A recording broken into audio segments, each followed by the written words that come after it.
Hello everybody, this is Abraham with No Short Computer Services. What we got here today is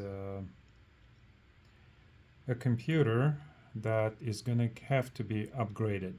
So this computer is a Dell computer that runs Windows 10, and we just got a Lenovo computer that runs Windows 11. However, it is backward compatible to Windows 10, and once we install this hardware into the new computer, we'll be able to upgrade to Windows 11. This computer works fine. We have all our files or all our setup in here, and what we're going to need to do is prepare this computer for transplant. Okay, what we're going to be doing is we're going to be taking the solid state hard drive from this computer and transplanting it into the new computer. One thing to note, this one has the PCI Express.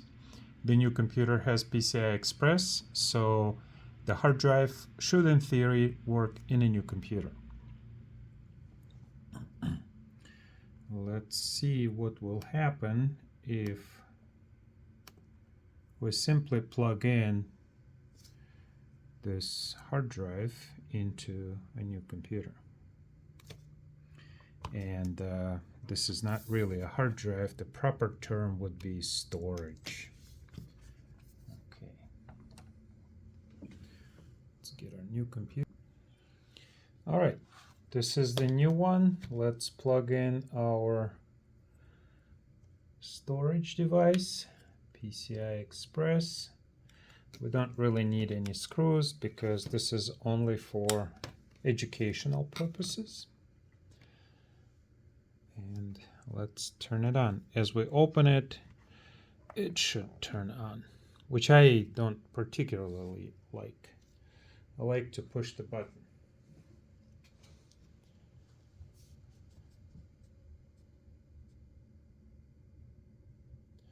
So the computer is recognizing that there is a storage device plugged in,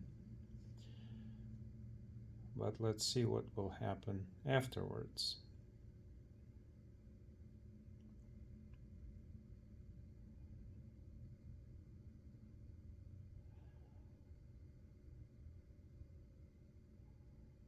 All right, we get a blue screen of death. So we're going to have to do some prep work before we can use the hard drive in this computer. So let's push and hold the power button to kick it off. I'm not going to close it because I don't like when it opens itself when I open the computer. We're just going to pull out the hard drive. Now, please note, I am doing all this on two computers that do not contain any information that is super important. I would not be doing this. This video is for educational purposes to show that it can be done, that a Windows 10 drive can be put into a Windows 11 computer and make it work.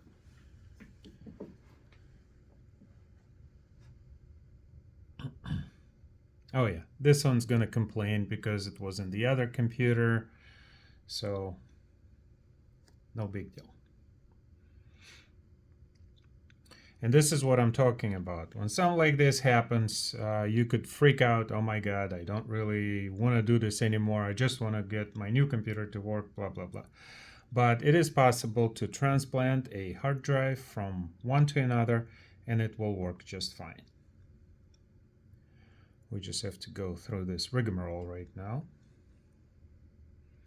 Okay, we'll just restart the computer.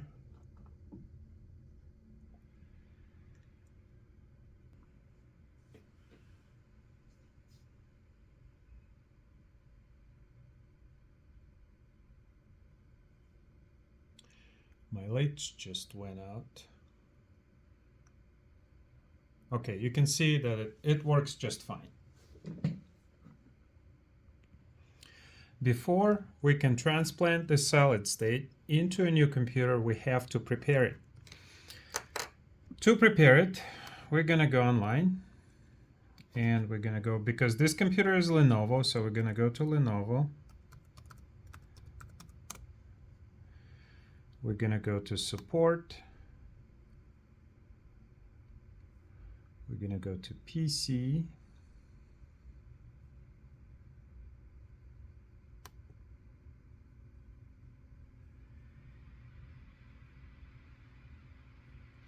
So we're gonna go to PC support. We're gonna go to browse product and laptops.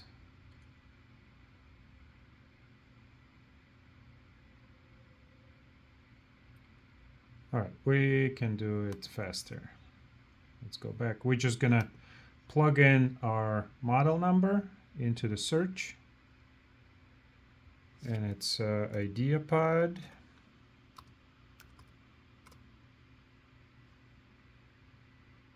Three. All right, and it's 15ITL6. This is the one. So we just click on downloads. And this number is going to be on the back of your computer, if it's Lenovo or whichever other one.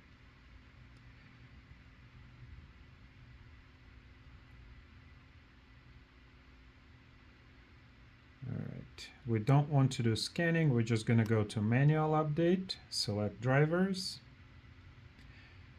This procedure is going to be slightly different if you go to Dell's website or Asus website or Acer website or HP's website, but it will still be there. The core is the same, meaning that we need to find a proper driver. Let's get this out, and let's scroll down.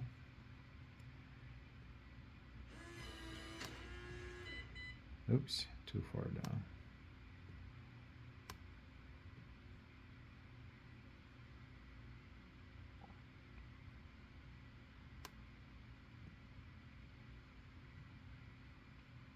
Okay, we're looking for storage, so we're gonna get storage, and what we're gonna do is just download these storage drivers. I don't know which one we need, but the reason that you get a blue screen of death is really that the computer cannot determine how to communicate to Windows. So the hardware, the BIOS, sees the hard drive, but when Windows loads, it doesn't have the right driver. So let's get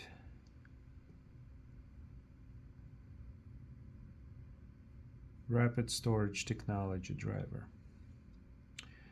There's two of them, so we'll download both of them. But I'll download one, and I'll show you what we're gonna do with it. Let's show in folder, so it's right here. We're gonna double click on it.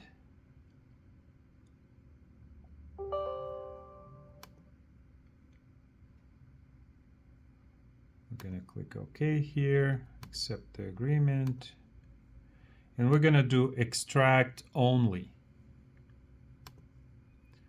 All right, so we're extracting the driver. Let's go to where it got extracted. It's under drivers, rapid storage technology, a bunch of numbers, source, and here are the drivers we're looking for. Okay, now next step is we're going to need a Windows 10 or Windows 11 installer USB. Let's get this up there.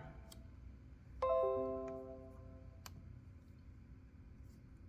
going to open it up. And all we're going to do is just dump this source. Let's rename source Lenovo. There you go. Yes. And we're going to dump it into the root of the D drive. I mean, the external, which is D. External USB flash drive that is set up for installing Windows. All right, so we close that, close this, and now we're going to restart the computer. On this Dell, oh, I hate that. We're going to push F12 as the system restarts to get to a window or menu of choices for where we're going to boot from. And I like Dell because it gives F12 always works. So we're going to start from the external USB.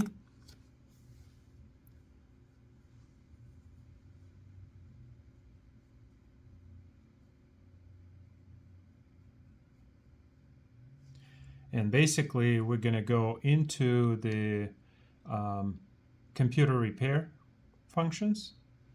And in the computer repair functions, we're going to inject the new drivers we just downloaded into the original setup. There is actually a way to do it. So if the drivers are missing, there is a provision in Windows that you can add the missing drivers. So we go to repair the computer. We're going to go to troubleshoot. We're going to go to command prompt. And here is we're going to find out which drive is which. So because everything's working fine, if we go to a C, that's C colon, and go dir for directory, here's our Windows directory. Here is our drivers folder that we just created. If we go to D, that's the external. dir, okay, and here is our Lenovo and Lenovo source. So there's a bunch of directories that I had to do. Okay, so now we go back to C and we're going to run a command, and the command is DISM space / image colon C colon /. This shows where we're going to be injecting the drivers, and then / add dash driver space / driver colon D colon / space / recurse.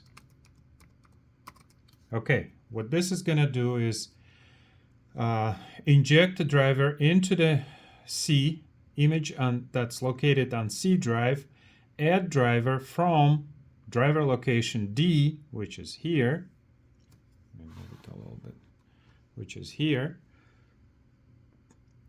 Recurse, it means that it's going to go through every folder, look for whatever drivers it could find, and install them. So be careful. If you have a lot of drivers, like I do right now here, it's going to install all of them. You don't always need to do that. Hit enter.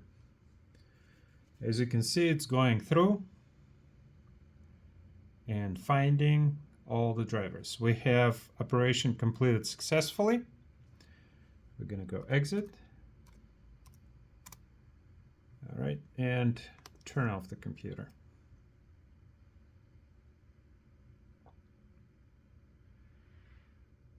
Okay, right now this hard drive is prepared to be installed into a new computer. Let's see if magic will actually work. Okay, install the hard drive.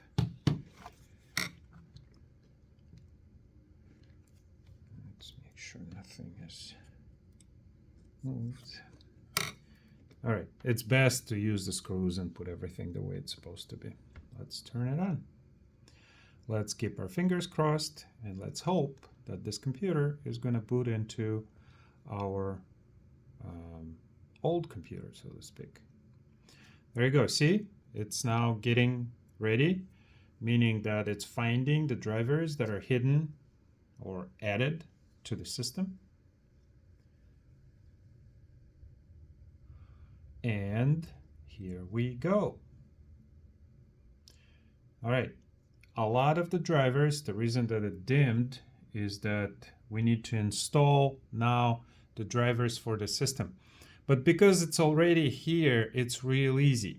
Now, there is another trick that I can show. Oftentimes, the Wi-Fi driver is not installed. Nothing works. I always keep something like this. It's a D-Link Wi-Fi USB.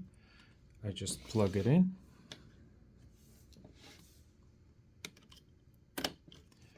All right.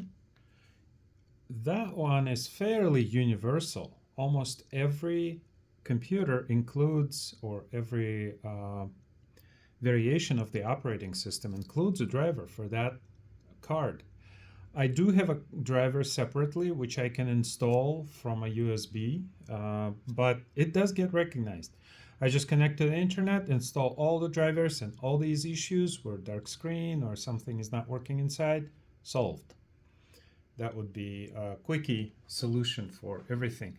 But the main thing that I wanted to show is that you can transfer. This is a brand new Windows 11 computer. And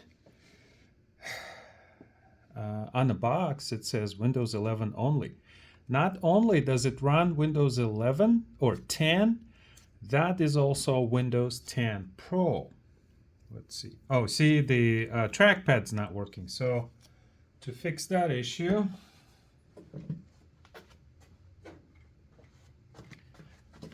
I keep a little corded mouse. I like corded because I don't have to worry about batteries.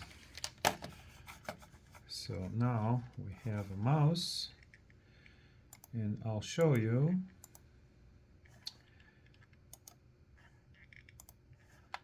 that this one is actually running a Windows 10 Pro. Now, here's an issue. This computer is Windows 10 Home. Once you connect it to the internet, it will know, Microsoft will know that this is not the right operating system, so it will deactivate it. Either have a Windows 10 Pro key, or you have to purchase the Windows 10 Pro if you want to use it. I'm not sure if it will automatically downgrade it or just deactivate it. What I like about Windows 10 is that when it deactivates Windows, it doesn't really stop it from working like Windows XP or Windows 7, I think. No, Windows 7 doesn't stop it. Windows XP will actually stop it and force you to activate the Windows. Windows 7 just shows a message that it's not genuine. This one will do the same, but not as explicit. It might stop working eventually. But as you can see, this is a Windows 11 home computer that is running Windows 10 Pro right now. I didn't have to reinstall anything. All I did was I injected the driver for the storage for this machine into the old machine, and it boots. It works. So if you need to have a quick fix by transferring a hard drive, you can do that. Do be aware, I would not recommend to do this on a machine that works well. And if you're going to be transferring the drive to a new machine and it stops working completely, please back up everything. I would urge to make a clone of the hard drive, make a complete image that boots on an old machine and then work with it on a new machine. Also, this what I'm working with here are specifically machines specifically for this video. I don't really have anything important on there, so if it stopped working, I wouldn't be crying my eyes out. But it will be the case where you're working on either yours or customer's machine, and definitely have a backup. By the way, this command, which I will put down in the description, will work on the SATA disks. It will work, it doesn't matter what computer you're using, what operating system. It will work in most cases. Now, not in all cases. Some computers are designed to run Windows 11 only, and as it sees Windows 10, it will puke. So do be aware of that. You cannot assume that a Windows 11 computer is going to naturally run Windows 10 install and work. Once this is done, you can upgrade it to Windows 11, but do be aware that your computer might not be as smooth transition as I have right here, because not all Windows 11 computers are happy with Windows 10. So if you have any questions, ask down there in the comments. If you like my video, give me a like. If you enjoyed it, save money and have fun. Always save money.